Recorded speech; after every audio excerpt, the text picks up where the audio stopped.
Interruptions are not welcome. Some of you who were here a few weeks ago remember when I interrupted the beautiful flow of worship by jumping up 2 elements too soon to preach.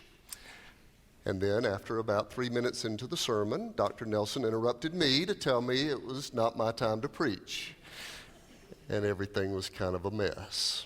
Those of you who are my age will remember that Thursday nights, you would get all ready to watch TV, the rickety TV tray, the Swanson frozen dinner. You're ready to watch the Brady Bunch followed by the Partridge Family. And then somebody would come on and say, your regularly scheduled broadcast has been interrupted so that we might bring you this special address from the Rose Garden of the White House. And your night was ruined. Interruptions are seldom welcome. And the prophets of Israel are professional interrupters, which means the prophets are never welcome. They are never satisfied with the regular programming, so they shout above it and interrupt the flow. Society may fall into whatever distorted patterns, but the predictable patterns that become habits are what the prophets jump in to interrupt, to disrupt the regular programming and jolt everybody back to a right place. For example, in my lifetime, I think Martin Luther King Jr. was one of those prophets who interrupted the regular patterns of society in order to hold up a new ideal and call us towards something closer to God's hope. For the Israelites, during the time of Zephaniah, the pattern that needed interrupting was that the powerful were mistreating the powerless. Imagine that. The streets of Jerusalem were known for idolatry and corruption and injustice. The Israelites were pawns on the international scene. They were isolated from their community and home. Basically, everything was a mess, but it was their mess, and they'd grown accustomed to it, and everything seemed just fine. But the prophets interrupt. And this prophet came to declare a new day when God will turn this system upside down. The Lord your God is in your midst, a warrior who gives victory. He will rejoice over you with gladness. He will renew you in his love. Says the Lord, I will save the lame and gather the outcast. I will change their shame into praise and renown in all the earth. See, everything is going to be turned upside down. Everything's going to be upended. It's going to end up on its head. God's way is going to be restored. And this is good news if you are lame and outcast. This is not good news if you're powerful. I have struggled some with my own role as an interrupter this season. It was my choice to choose to preach from the prophets. And they have turned out to be so unsettling that Sunday mornings have felt disruptive to me. I mean, we're moving along through the week, moving merrily, merrily to and fro. Christmas bells are ringing, and then we come here. And the prophet says, I will deal with all of your oppressors. I will save the lame and the outcast. Let me interrupt your regularly scheduled Christmas to bring you this heavy bulletin. Let's talk about lame and outcast instead of Donner and Blitzen. We've got work to do. So I've struggled with that a bit. Most weeks during this Advent season, I'm sitting in my study, running over the words of the prophet, saying to myself, I chose this. Next year, I'm back to shepherds and angels we have heard on high. We are not doing prophets. But the prophets show up during this season and interrupt. And they intend to. They interrupt our regular viewing so that we might see the world in a different way. Now, we're in a different situation from the Israelites.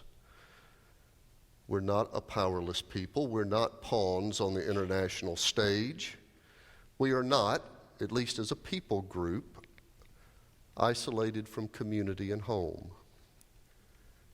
But we are longing for the same realities.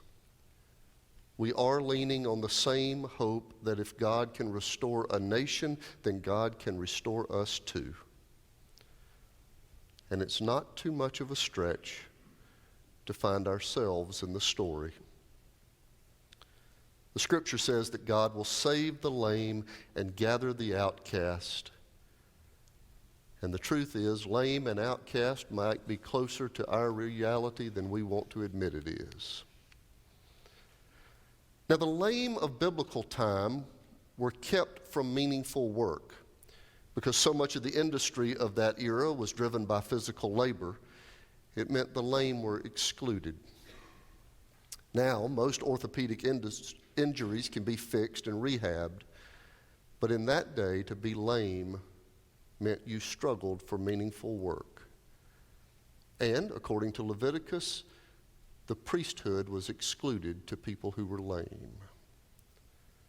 Outcast is pretty self-explanatory in any culture.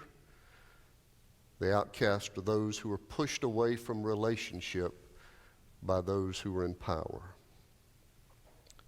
So while our external situation is quite different from the biblical story, it's also quite possible that there are people in this room who still feel lame or outcast, because many of us struggle with the absence of satisfying work or a sense of not belonging.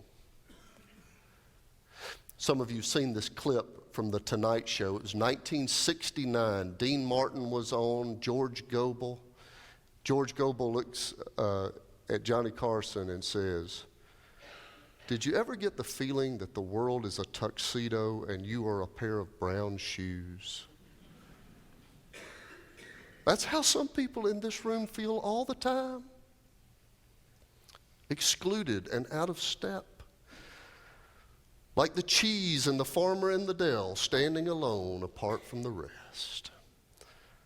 Life hasn't turned out like we hoped, and we sit on the outside of our hope. And so we spend much of our time alone, talking to ourselves about the way life is falling short, how we don't measure up, how we feel outside the circle. I thought my marriage, job, kids, and waistline were going to turn out better than this. I don't feel fulfilled at work. I feel out of the social center. I feel lame and outcast. I'm not fulfilled. I'm just barely getting my taxes done on time and keeping up with the yard work. What's fulfilling about that? And then in some ways, Christmas makes it worse. Because we get beautiful cards with beautiful families in front of beautiful trees in their beautiful homes. And I'm at home in my gym shorts, stepping on wrapping paper that's got tape on it and trying to get it off my heel and fussing because I'm out of boxes. And then we get Christmas letters from our friends, catching us up on their family.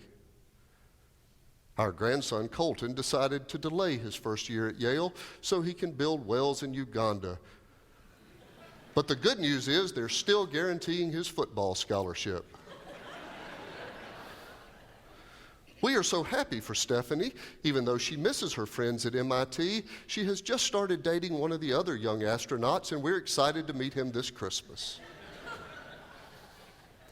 And do you consider writing your own Christmas letter about your granddaughter overcoming head lice or your recent oil change? It's easy to imagine why some people feel lame and outcast, and more so at Christmas.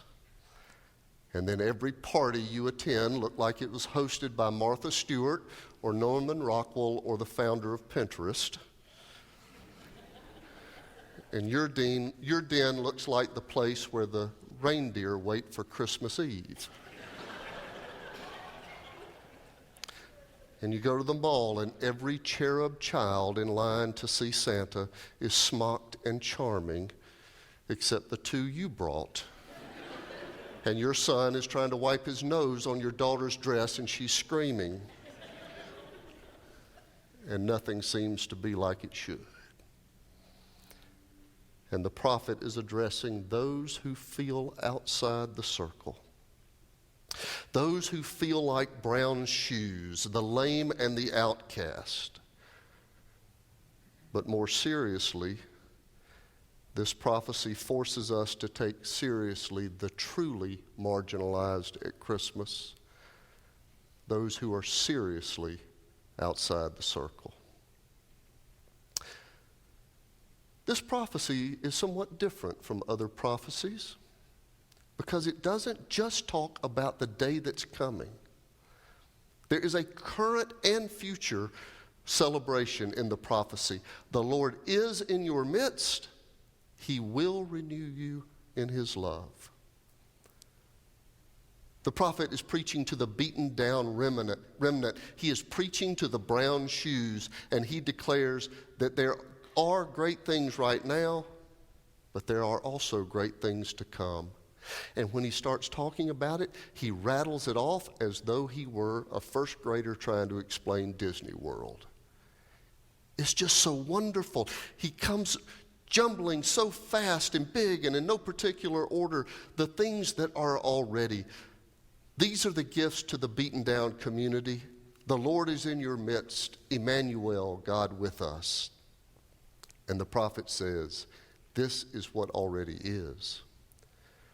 Sing aloud, O daughter Zion. Shout, O Israel. Rejoice and exult with all your heart, O daughter Jerusalem. The Lord has taken away the judgments against you. He has turned away your enemies. The King of Israel, the Lord, is in your midst. You shall fear disaster no more. This is already. And then the things to come.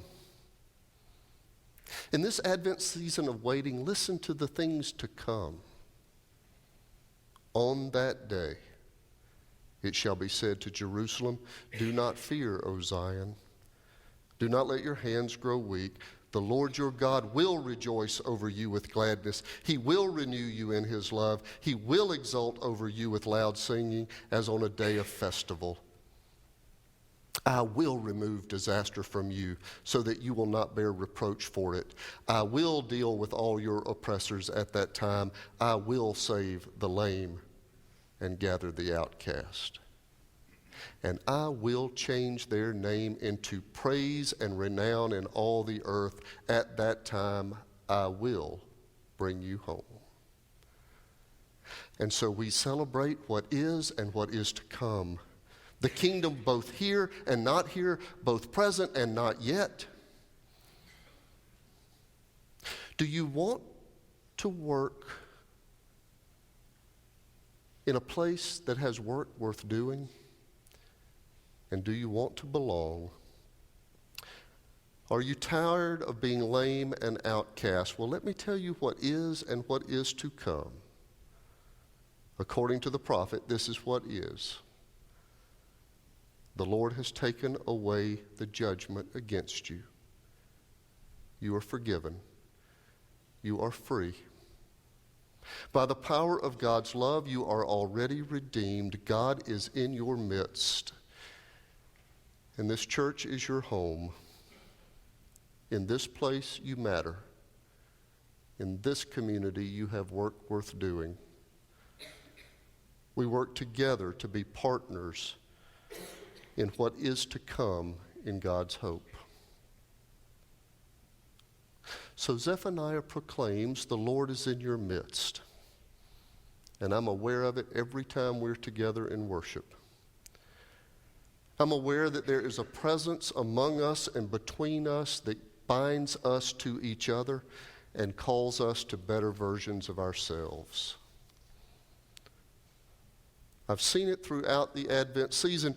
You spend money on toys for children you don't even know and put them in receptacles for somebody else to deliver because the Lord is in your midst and pulls you toward that kind of generosity. and you pledge a percentage of your income to the ministry of this church because you're inspired by the hope that there is a new world possible for our children if they can learn the ways of Christ instead of the ways of greed. And you pledge your finances because you believe the Lord is in our midst, a current reality among us, and that a new day is possible. When I watch the children up here this morning, when they sing and worship, when they're up here, it is as though the presence of a smiling and winking God is reminding us that in spite of the evening news, the world is filled with hope because God is in our midst. Some of the promises of God are present, and some of them are not yet. Where the Lord is present, the lame and the outcast are getting their shame changed to praise. We are actively celebrating the presence of God with us. We are changing the conditions that make some people feel like brown shoes, and we are part of what turns their shame into praise. Let me say it more clearly. The interrupting message of the prophet is good news to the lame and the outcast, and it is bad news to the people in power who keep them on the margins. The message is healing you or hurting you depending on where you sit. But God is in your midst. Emmanuel. If you're on the outside looking in, then join us. Claim your place in the community of Christ and work for the hope of the restored world that is to come. But if you're one of the people others report to, if you're one of the people in power, then it's an occasion to ask whether or not you are a champion of the lame and outcast or a part of the problem. The coming Messiah is to be born in a manger, identifying with those on the margin, and he is calling the faithful community to work on their behalf.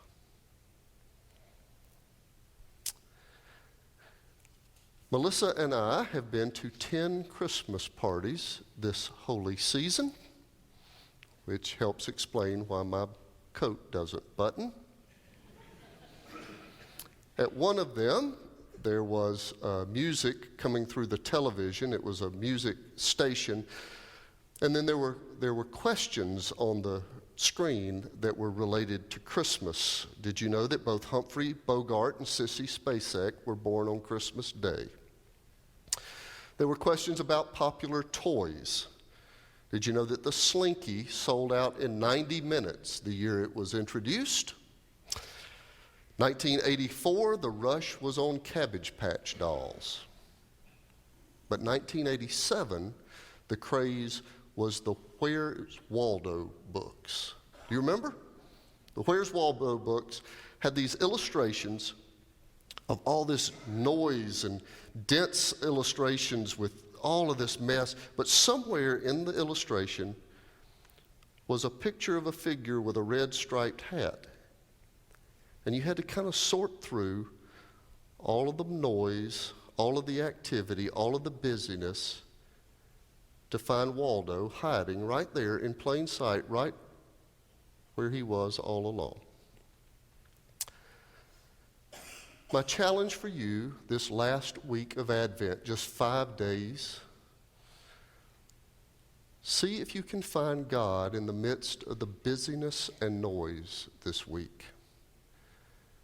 God has declared that God is in our midst. Emmanuel, God is here.